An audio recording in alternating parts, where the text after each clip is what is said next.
But it's hard to let go of what you've been holding on to for so long, even if it's not working anymore. It's really hard to let go. It's like, beg you, see it differently. I beg you to let go. It's not normal. It's just old. It's time to drop it and move forward. You may be a product of your past, but you don't have to be a prisoner of your past. Everything that's inflexible and everything that's not ready and everything that's backwards and everything that's negative and everything that's carnal and everything that's holding me back, I refuse to take it over into another year and waste another new year with an old mind. The devil is a lie. Just because you're used to it doesn't make it normal. Some of you are taking too much time trying to convince people to love you that do not matter, tolerating and trying to get people engaged that don't matter, that don't care, that are never ever going to help you get into your destiny. I came to preach to somebody who everybody else might have given up on you, and life might not be where you want it to be, and you might not have been what you could have been, but it's not too late to become who you are.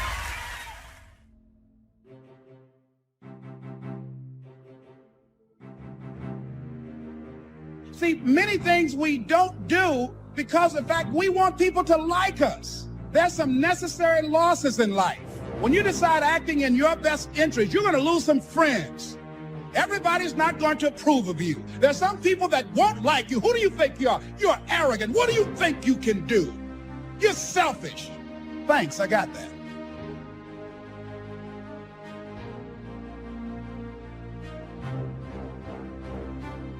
Poor thinking habits keeps most people poor, not poor working habits. Most people work hard, but they don't think hard.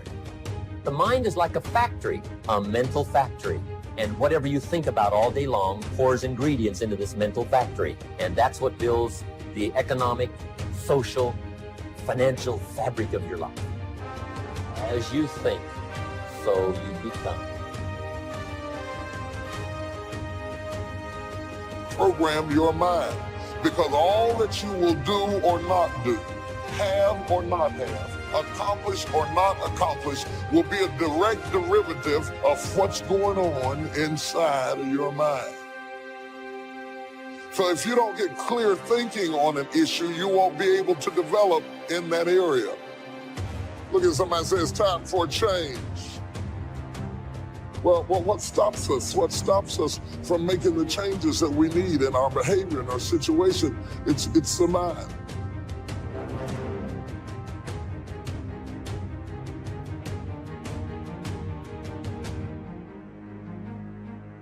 If you keep doing what you've been doing, you're gonna keep getting what you've been getting. So if you're at a place in your life and you ain't happy with it, you have to change some things. But you have to make a conscientious decision that you're going to change. And it's not dependent on anybody else. It don't matter what your mama think. It don't matter what your coworkers think. It don't matter what your siblings think. It don't matter. This decision is yours and yours alone.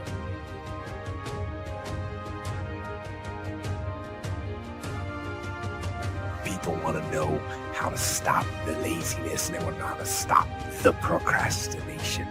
They have some idea in their head, some kind of a vision of what they want to do, but they don't know where to start. They don't know where to start it, They don't know where to start. And so they say, hey, where do I start? And when's the best time to start? And I have a very simple answer for that.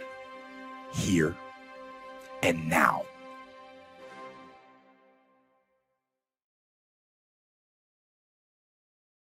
God may be giving you more to work with than what you are working with at this time. You may have far more things that you can potentially do than what you're doing right now. That's why I don't like to hang with low-thinking people, because they'll make you underutilize what God has given you.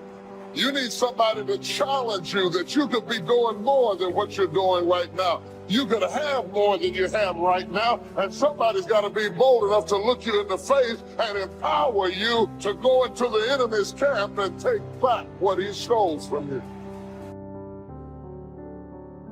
For every time you have a plan, a dream, an aspiration, or a goal, Do you know what happens every time you have one of those? This thing comes along called life. Life is hard. It happens to everybody. Life has disappointment. It's got peaks and valleys. You're going to lose somebody you care about one day. That's a valley. Somebody going to close the plant you thought was going to stay open so you could retire. That's a valley. Somebody going to fire you for an unjust cause. That's a valley. Because it's life. You can stop thinking that life fitting be easy, because I got news for you, it ain't. And those problems you think you've got right now, when do problems really become problems? My problem becomes a real problem when I lose my perspective. My problem becomes a real problem when I give up and I just say, forget it. Your problem becomes a real problem when you start feeling sorry for yourself and have a pity party. Your problem becomes a real problem when you get bitter and you start blaming everybody else for your unhappiness. That's the real problem. Guys and gals, don't give up. Man, if you get to the point where you're kind of weary and you're going, I'm facing struggles at every turn, don't give up. You just need some faith, man. Faith don't make it easy. Faith makes it possible. We find ourselves announcing our standards to our relatives, our friends, our associates. We shout our beliefs and condemn those who believe any differently, but then we don't walk the talk. We end up acting in a way far different from the beliefs we've shouted.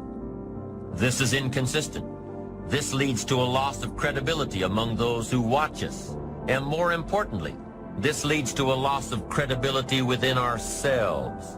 The only thing worse than one who is inconsistent in applying their self-imposed disciplines is one who has never considered the need or the value of discipline at all. So what kind of courage do you have? Is yours sort of floating between depending on the situation, or do you know the difference between right and wrong for your life? And you've made up your mind.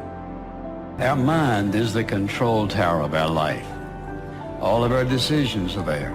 And the truth is, whatever we are today is the result of what we've been thinking about all those years. As a man thinketh in his heart, so is he. So if you don't like what's going on around you, maybe you should ask yourself the question, what am I thinking about? What do I think about myself? What do I think about other people?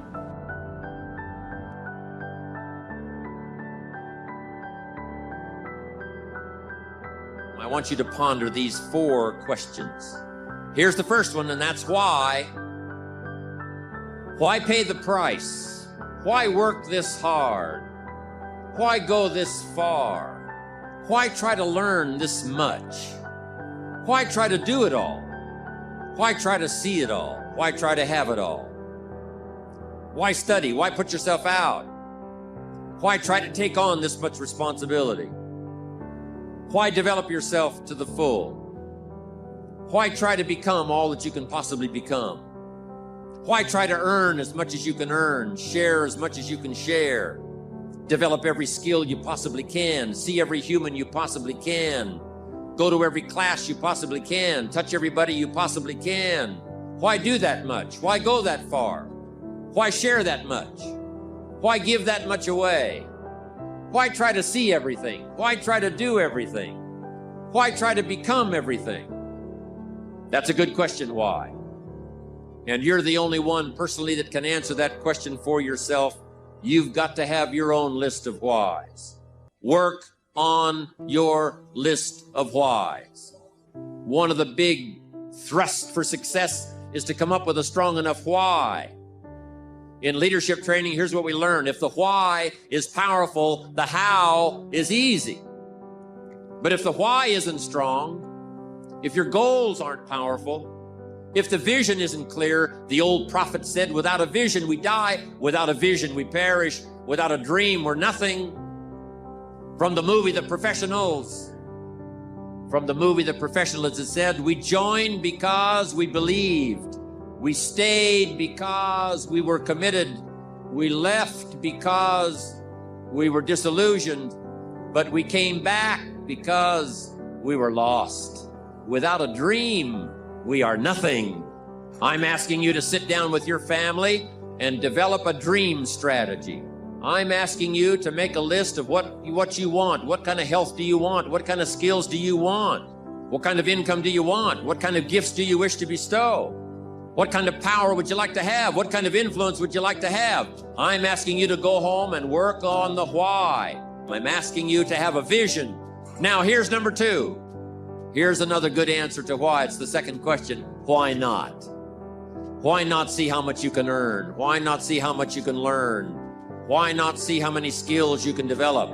Why not see what kind of person you can become? Why not see what kind of influence you can have? Why not see how many people you can rescue from oblivion? I want you to establish some of your goals. I want you to give thoughtful consideration to your goals. And why not? If a farm boy can wander out of Idaho and finally arrive at this extravaganza, why not you? If we've got good health for many, why not the rest? If it's happened for you, why not others? And why not you? I want you to take that personal. Why not? Why not? You've got to stay here till you go. I mean, what else are you going to do? Why not see how much you can do, how far you can go? Now, here's number 3. Why not you? I wish I could say that to each of you individually, but it would take a couple of lifetimes to sit down and talk with each of you individually. But I would rather do that. I'd rather sit down and talk with you and your family with the fire burning in the living room than to be standing on this platform. That's my true desire. I'd love to talk to you and your children face to face. That's what I'd really like to do. I'd love to spend a couple of days with each of you personally and pour out my heart, my soul, what's going on in my head, what's going on with me, see if we couldn't connect and find something valuable. But time doesn't permit for us to have those intimate conversations and get to know each other that well. So I've got to do it from up here. But I want you to take it personal. And my personal question to you is, why not you? You've got the brains. You can make decisions. You can study the plan. You can change your life. You can grow immensely in the next few years. You can make your dreams come true. You can build a financial wall around your family nothing can get through. You can become healthy. You can become powerful. Why not you? And I'm here to say that I'm ready to pledge my support to make your personal dreams come true. I asked the question, why not you? But I'm not going to ask it and just walk away. I'm going to ask it and walk with you. And now here's my last question. My very last question on the questions to ponder is, why not now? There never was a better time. And what a time now for us to take this dream and not let it die. Take this dream and give it life. Take this dream and breathe into it your own personal spirit until finally it becomes a flame that burns around the whole world. Let's go do it now.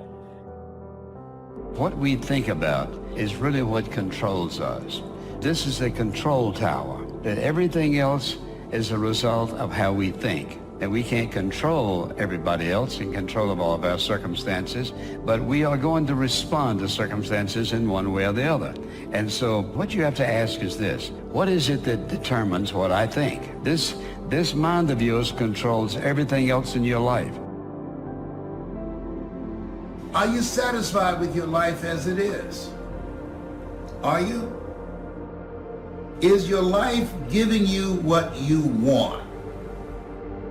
If you had your life to live over again, could you have done more than what you've done thus far? When I ask audiences that, most people agree, yes, I could have done more. I know I could have done more. I've wasted a lot of valuable time. If you're going to lose something, lose money. You can recapture that. Don't lose time. You can't get that back. But I think being grateful probably is number one. If you've got a job, you got to be grateful. Say, this is the greatest job in the world. Even if it's a transitional job getting you where you want to go, you got to be grateful. You don't have to love your job or be passionate about your job. Just passionate about staying steady, working hard, learning skills, doing this job so well that the next one will be even better, and taking such good care of this opportunity, another one will present itself. What's next for me? After all of this, I don't think that things just happen. I believe that they happen just. We have a mindset. We don't want to be the same coming out of this. That you want some radical change, that this could be a major defining moment for you, a day that turns your life around. If you have an extreme desire to wish to be successful, so you can accomplish all you wish to accomplish, be as generous as you'd like to be as strong as you'd like to be. And I think if you say you have to find your passion, people find that a little bit confusing. Where would I find it, and what could I be passionate about? I guess you could start with saying, I'm passionate about providing unusual success for myself and for my family. Then I think the key is to let what you want to accomplish, let that grow. Where at first this is as far as you can see, but if you'll do that, you can say, wow, maybe I could multiply by 2, by 3, and expand my vision, accomplish a lot more.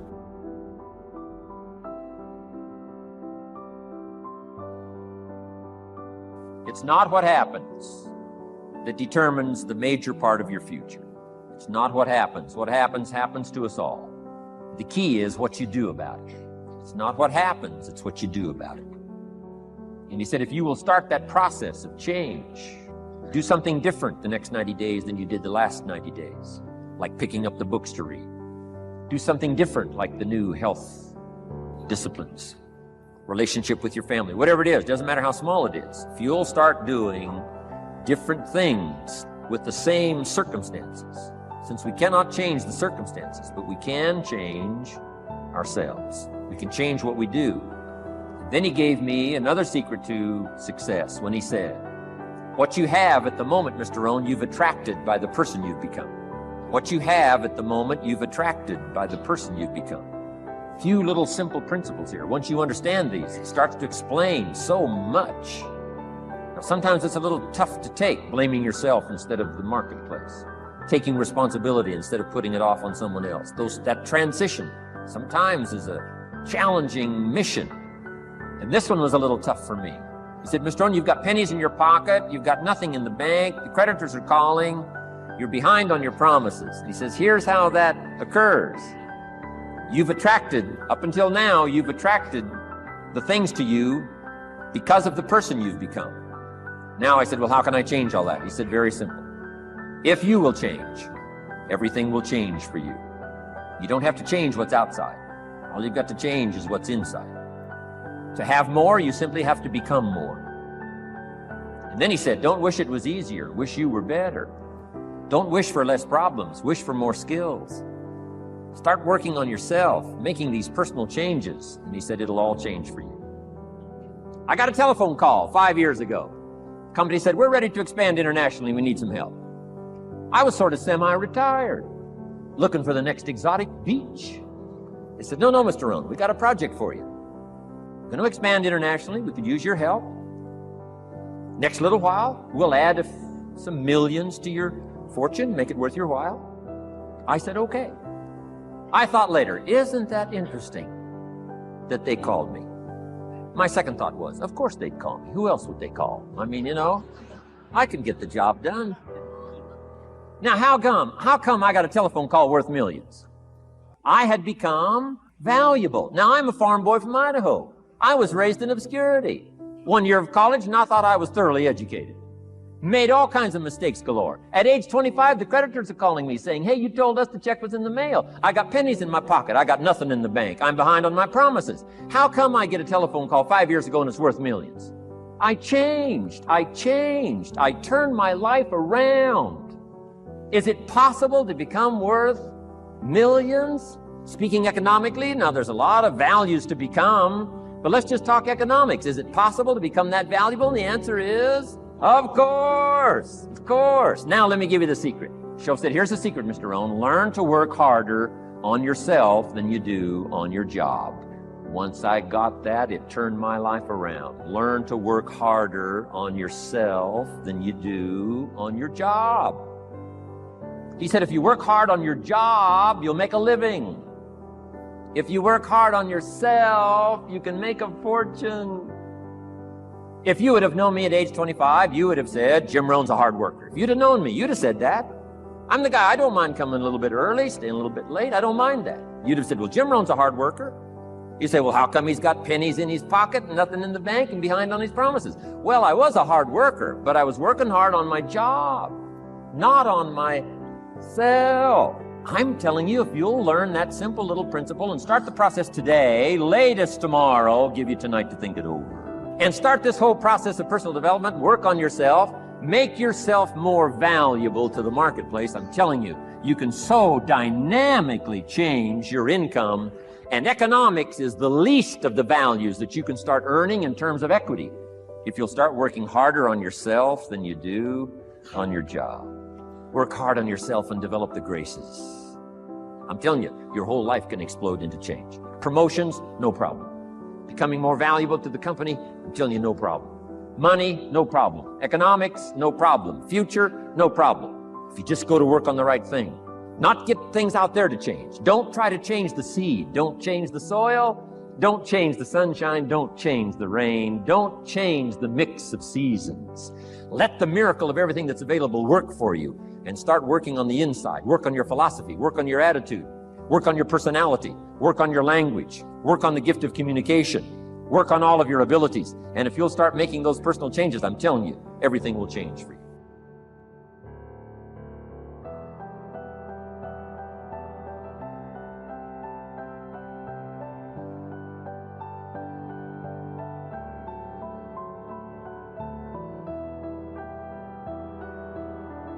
Need a little pick-me-up today?